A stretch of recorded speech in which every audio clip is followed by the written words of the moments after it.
नमस्कार साथियों, हमारे YouTube चैनल डिवोशनल ज्ञान में आप सभी का बहुत बहुत स्वागत है। दोस्तों, एक और मज़ेदार पवित्र हिंदी पौराणिक कथा लेकर आए भगवान महाकालेश्वर की।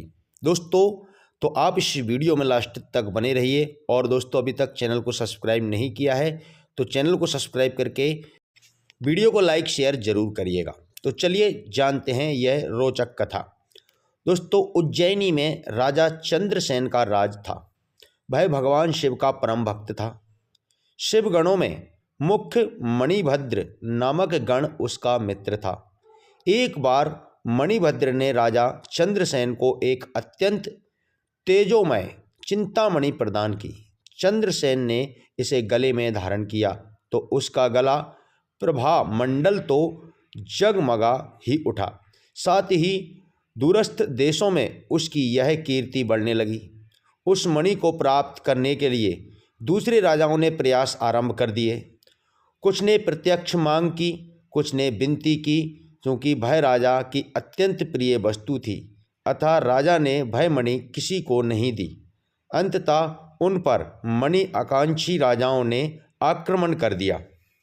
शिव भक्त चंद्रसेन भगवान महाकाल की शरण में जाकर ध्यान मग्न हो गया। जब चंद्रसेन समाधि स्थित था तब वहाँ कोई गोपी अपने छोटे बालक को साथ लेकर दर्शन हेतु आई।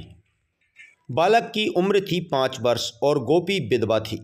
राजा चंद्रसेन को ध्यान मग्न देखकर बालक भी शिव की पूजा हेतु प्रेरित हुआ। वह कहीं से एक पाषाण ले आया और अपने घर के एकांत स्थल में बैठकर भक्ति भाव से शिवलिंग की पूजा करने लगा। कुछ देर पश्चात उसकी माता ने भोजन के लिए उसे बुलाया, किंतु वह नहीं आया। फिर बुलाया, वह फिर नहीं आया। माता स्वयं बुलाने आई तो उसने देखा कि बालक ध्यान मग्न बैठा है और उसकी आवाज़ सुन नहीं रहा है। तब क्रुद्ध हो माता ने उस बालक को पीटना शुरू कर दिया और समस्त पूजन सामग्री उठाकर फेंक दी। ध्यान से मुक्त होकर बालक चेतना में आया तो उसे अपनी पूजा को नष्ट देखकर बहुत दुख हुआ। अचानक उसकी व्यथा की गहराई से चमत्कार हुआ। भगवान शिव की कृपा से वहाँ एक सुंदर मंदिर निर्मित हो गया। मंदिर के मध्य में दिव्य शिवलिंग विराजमान था एवं बालक द्वारा सज्जित पूजा यथावत थी। उसकी माता की तंद्रा भंग हुई तो वह आश्चर्यचकित हो गई। राजा चंद्रसेन को जब शिवजी की अनन्य कृपा से घटित इस घटना की जानकारी मिली तो वह भी उस शिव भक्त बालक से मिलने पहुँचे। अन्य राजा को जो मणि हेतु उद्य पर उतारू थे वे भी पहुँचे। सभी ने राजा चंद्रसेन से अपने अपराध की क्षमा मांगी और सब मिलकर भगवान महाकाल का पूजन अर्चन करने लगे। तभी वहाँ राम भक्त श्री हनुमान जी अवतरित हुए और उन्होंने गोप बालक को गोद में उठाकर सभी राजाओं और उपस्थित जन समुदाय को संबोधित किया। अर्थात शिव के अतिरिक्त प्राणियों की कोई गति नहीं है। इस गोप बालक ने अन्यत्र शिव पूजा को मात्र देखकर ही बिना किसी मंत्र अथवा विधि विधान के शिव आराधना कर शिवत्व सर्वविधि मंगल को प्राप्त किया है। यह शिव का परम श्रेष्ठ भक्त समस्त गोपजनों की कीर्ति बढ़ाने वाला है।